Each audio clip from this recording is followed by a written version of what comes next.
Okay, today's project is a winch brake cylinder out of a Timberjack log skidder. Okay, here's some of the parts. We got the winch completely torqued apart. There's brass gear, worm gear. There's our problem.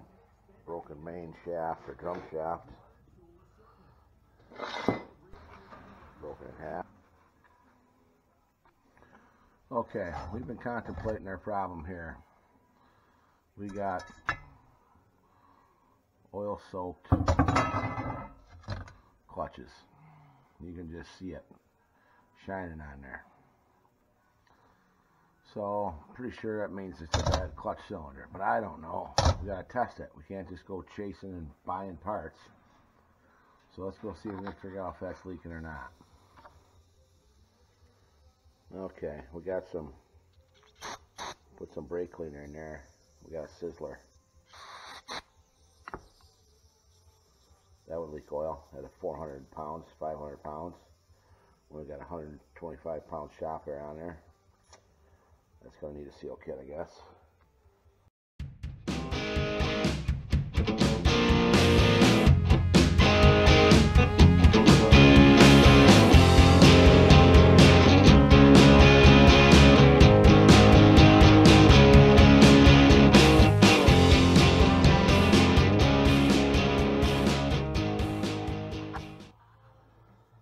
Okay, we got a box of parts. Got a drum shaft in here, I'm sure.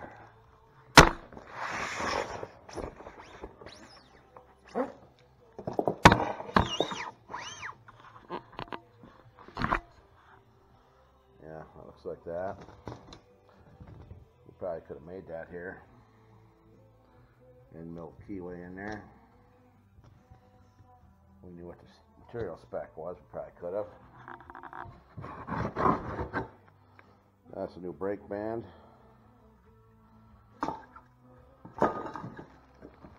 Cover gasket, one. Hopefully that's enough. Got 5 new fiber plates. Got twice as many springs as we need there. I bet they, yeah. Cover gasket. Rivets for the brake band.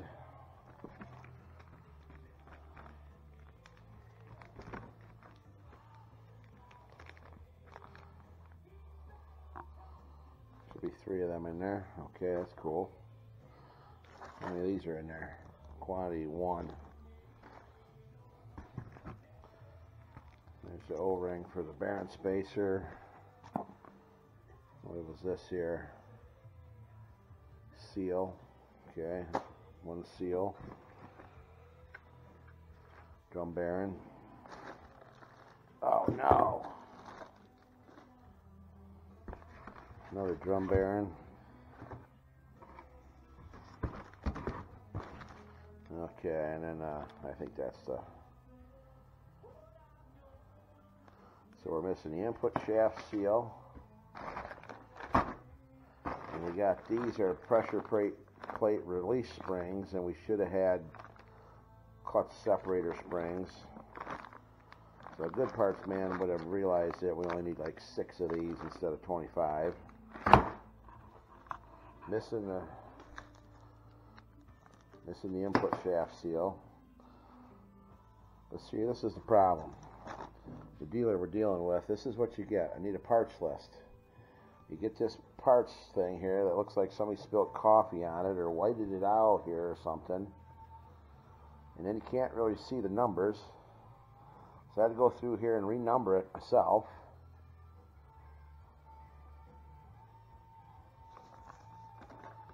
And here's the parts list. Didn't get the clutch seal kit. Fucking guys. Damn it. Well, we got some stuff.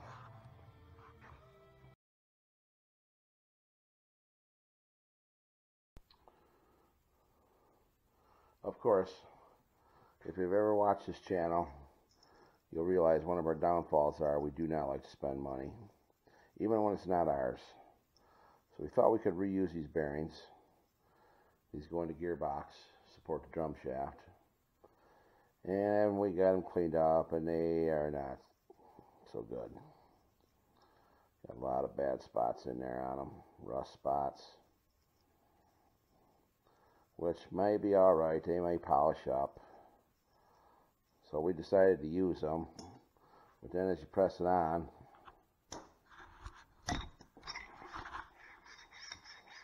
it's a little bit loose.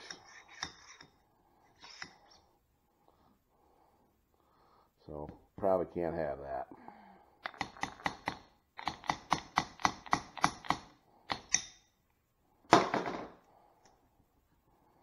So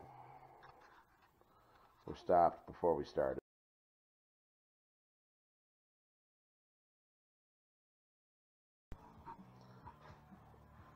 Okay, we got the rest of our parts, and we went to a different source this time. We went to Slimick Engines and Mechanical Services, Brookville, PA.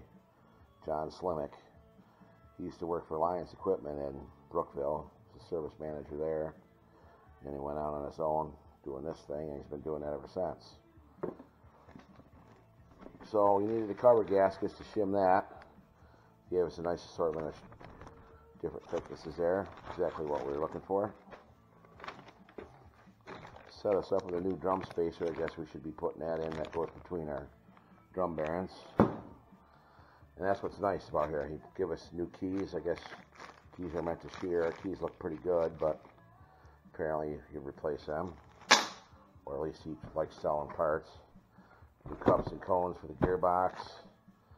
There's a seal for the back of the gearbox.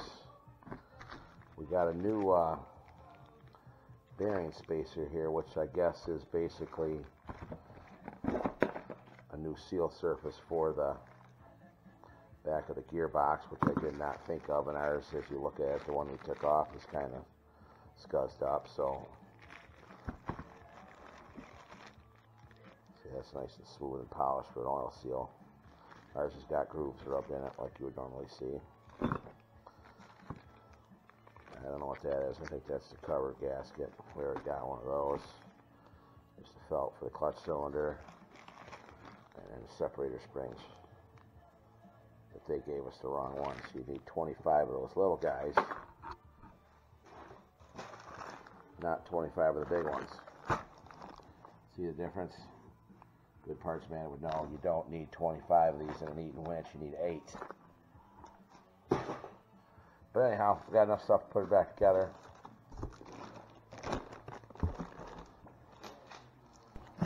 Start on that. Okay. We put a speedy sleeve band, or a ready sleeve, whatever we'll call it, over that surface where the seal had worn into the yoke. Safe buying a yoke. And basically all happens is it gets driven on with basically a flange on the bottom you take off, which you use that cup to drive it on. You drive it over the damaged area and gives you a nice polished spot for a seal to go. Saved by the yoke. Okay, we marked and cut the new brake band. And we got that clamped in place to drill the holes, and then we got a counter bore on the backside for the rivet heads. There's the old winch band. We just basically ground the rivets off and knock this off. I shouldn't have to show you how to grind rivets off. So we'll drill it and rivet it.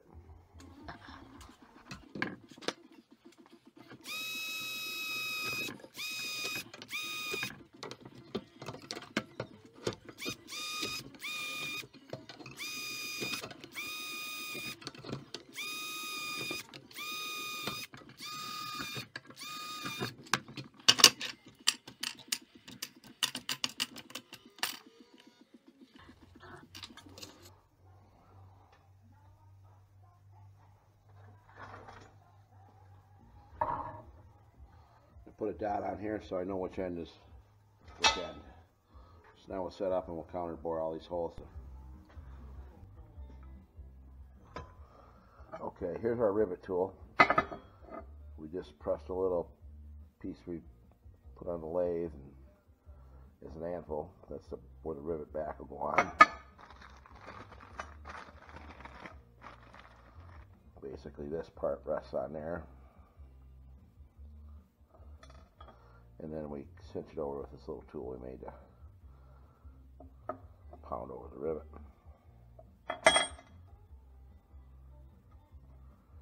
Pretty simple.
Okay, and then here's the seal kit you get. Basically, you get all the parts. We looked at this before, and there were some aluminum pieces. Okay, we took the clutch cylinder apart, and inside that is a spring. And it's got this, looks like a piece of aluminum pressed in there. And another piece in there. So I don't know if you renew this with new pieces of aluminum, because that's kind of where the piston, there's a seal in there, you can see it, that I would assume would ride on this surface here where my thumb is.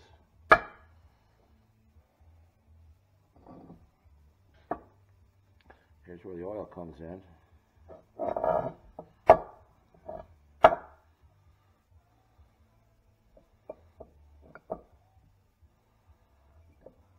I guess I got to think about that a little bit more. But basically there's a couple seals in there. There's one in there, and one there. And then out here is a piece of felt, which I thought was grease until I started really getting into it. And I thought it was must be to keep dirt out. I wonder if you use an O-ring now or they still use felt. We will find out.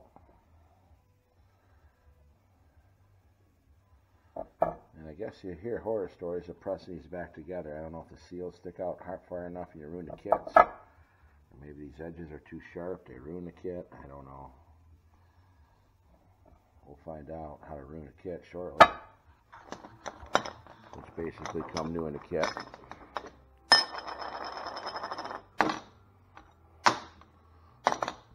So you get two new pieces there. You get an O-ring for the inside, a new O-ring for the outside, and then a new pressure seal for the inside, and a pressure seal for the outside. And of course, these things are kind of hard rubber, so maybe you got to heat them in water or something, but we ain't got no water out here, and that's a struggle. And then getting it hot, which we could torch it up, but keeping it hot, and by the time we flip, it will be these will be cold again. So we made this little sleeve, and that basically go on the clutch cylinder, and we slid that over top. And it's basically, this one here is the trouble, because you basically put them on the piston according to the directions, and then put them into the housing. So this is the way it goes into the housing, like that. but you got to push it onto the piston this way. And of course you got this pressure seal that goes in the wrong way. O-ring to the oil, and it wants to catch on that really, really bad. And being it's hard, it catches even easier. So we made this little tapered sleeve. And basically set that in there and then just push it right in with a press.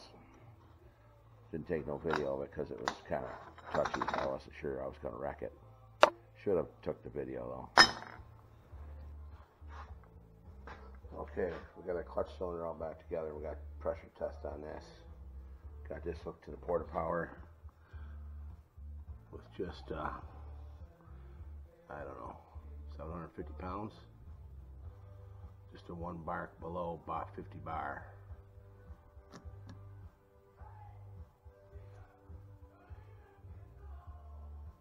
Okay.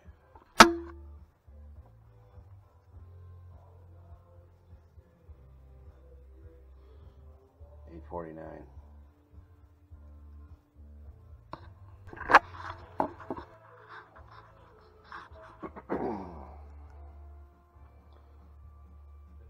Okay, 11:02, and I think we're still maybe lost, maybe a little bit. I'd call that good enough.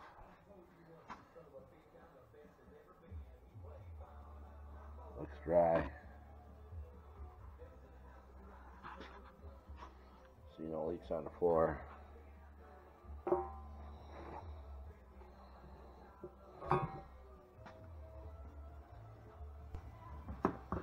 Okay, we got our worm gear drum shaft assembly here. We got to put that in our gearbox and set up the preload on the bearings here. Okay, we got the gearbox partly together, drum shaft in there, drums mounted on there. Now we got to get the clutch hub in there and then stack the clutches in there. Okay, so we got marked out where our little springs are going to go. It's like every 10th or 11th tooth. And those springs just sit in there above that fiber plate. And basically just pop this steel plate off the fiber plate so it's not rubbing on there all the time. Pretty simple. Okay, got the winch all back together. Got to make us up some new bolts here. We got to get the brake band adjusted up. Missing a pin. Pin the brake cylinder on. The boys are looking for that now. If not, we'll just make one tomorrow. Use the porta power to lock up the clutch. That seems to do all right. Our free spool is a little bit tough. But that should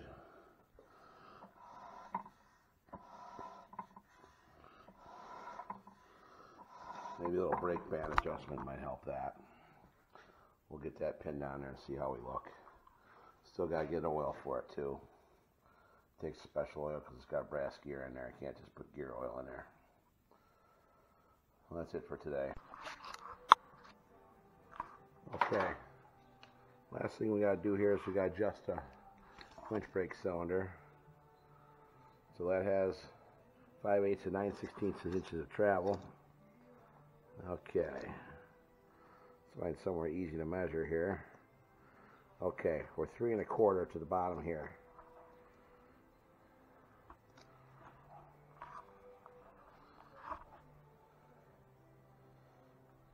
We got this on our power pack.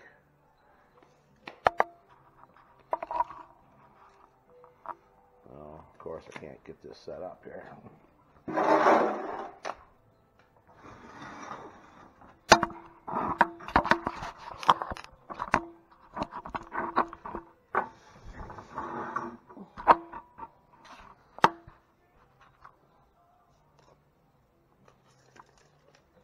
Okay, so we got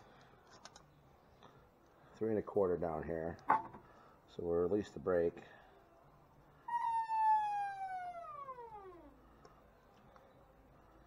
Three and a quarter, Might be just a little bit tight. 3 1/4. They want 9/16. I'm going to leave it right there. 9/16 to 5/8. We'll call that good enough. I'll put the guard on it over there. We'll be done. Okay. Winch cover's on there. Oil's in it. This job is done except for the direct deposit where they directly deposit money into my pocket.